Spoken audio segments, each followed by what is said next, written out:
Hello, my name is Sofie Spatharis. I am a lecturer at the University of Glasgow.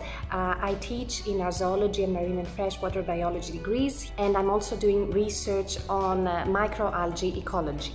So microalgae are all these very small primitive plants that we can see in all oceans, in every body of water basically, and they are very important because they produce a lot of oxygen and they are the basis of the food chain. Everything depends on them in aquatic environments. I think that I am dedicated in the environmental research because the research that we are doing and the teaching focus a lot on environmental conservation, how to maintain biodiversity, how to preserve the functioning of ecosystems so that then humans can also benefit from the services that we get as human societies from them, but we also don't change our planet. We maintain the natural course of ecosystems and their health.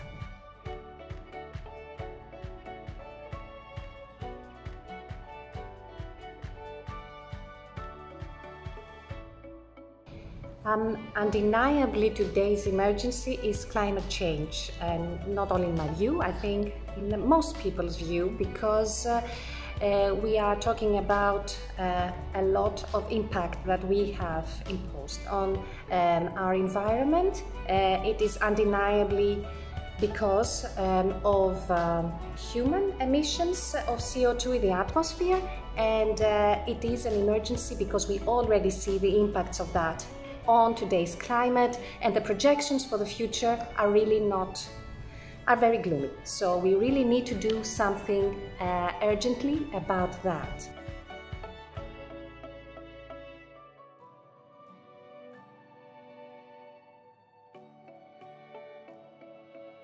So for me, an exciting solution on this important issue would be to really look into the potential of microalgae in helping us solve these problems. So first of all, microalgae have already been used to produce biofuel, which is great because they can also absorb CO2 from the atmosphere to produce not only biofuel, but they also store it in their frustules, and then we can also use this waste, store this waste, so that we capture always CO2 from the atmosphere. And that is a very nice solution, but in order to make this really sustainable, which at the moment it is really not, we must also find ways to exploit further products of added value from microalgae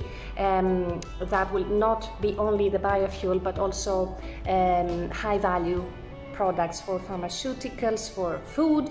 There's all sorts of applications that we can think of. It is really a very exciting system, very exciting organisms that we know very little about. And for me, that is a very cool thing to be looking into in the future.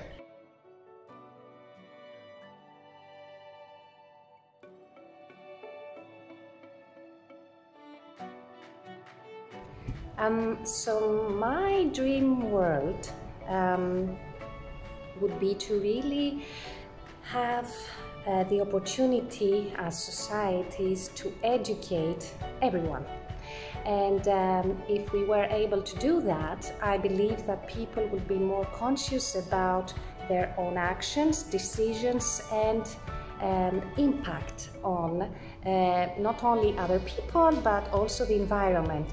And if we were able to have opportunities for education for everybody, I think that we would see also much more respect for the environment and conscious decisions on these very important aspects. But of course, in order to be able to have education for everybody, it is also essential that we have a good standard of life. Thus, before we get to education even, it is also perhaps more important to alleviate inequalities and poverty.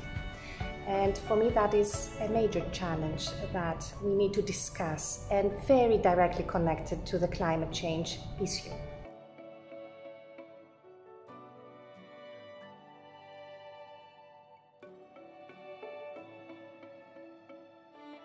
I don't think that that is necessarily a wild dream. I think that we could really get there if we incorporate these aspects of inequality, poverty alleviation into our discussions also of climate change.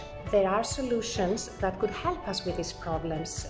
For instance, microalgae, again, could be a way to solve issues related with sustainable food production, because they require much less water and cultivated space in order to produce them.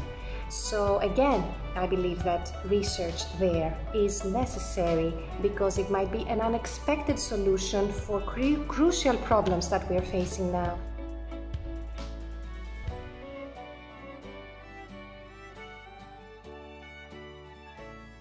So I'm really excited that COP26 will be happening in Glasgow. I'm really curious to see all the nice ideas for solutions that people will have to suggest. This is a very fertile environment for bringing people together to discuss all these innovations and new directions that we can take to face this important problem of reducing our CO2 emissions and reversing the climate change. I would really like to see active discussions about these issues of sustainable food production, alleviation of poverties that we see even in our developed societies, and it is unacceptable and we should be dealing with it, and it should be part of the discussion. So I really hope that we will also have this kind of dialogue in COP26.